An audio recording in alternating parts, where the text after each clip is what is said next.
بناء على رغبة المدير الفني لنادي الزمالك جوزيه جوميز، يطلب رسميا استمرار حمزة المسلوسي وسيف الدين الجزيري مع الزمالك الموسم الجديد.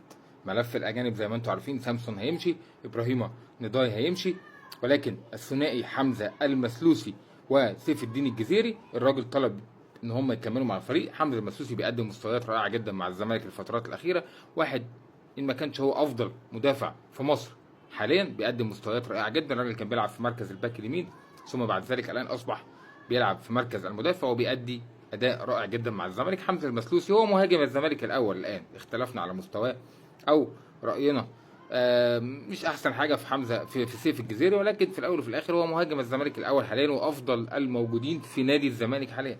فالراجل قرر استمرار سيف الدين الجزيري ايضا في نادي الزمالك. فيما يتعلق بملف الراحلين والقادمين لنادي الزمالك عنده مباراة يوم الأحد مع الداخلية، ثم مباراة يوم الجمعة القادمة أمام بيراميدز، وهي مباراة مهمة. قد تكون مباراة مهمة وقد تكون مباراة عادية. بعد مباراة بيراميدز سيكون هناك اجتماع بين مجلس إدارة نادي الزمالك ومستر جوزيه جوميز عشان يقول لهم أنا مش عايز مين يكمل معايا الموسم الجاي وحابب مين يكون موجود معايا الموسم الجديد. هيبقى في قعدة قوية جدا ما بين جوزيه جوميز ومجلس إدارة نادي الزمالك عشان يحطوا النقط على الحروف، والزمالك هيدخل الموسم الجديد بوضع عامل ازاي، سوبر افريقي ثم سوبر مصري ثم منافسات كونفدراليه ودوري جديد وكاس جديد وليله كبيره. سعادتك خلينا نشوف ايه اللي هيحصل الفتره القادمه. كل الدعم والتوفيق لنادي الزمالك. لو عجبك الفيديو اعمل اكسبلور، مش هتخسر اي حاجه، والسلام عليكم.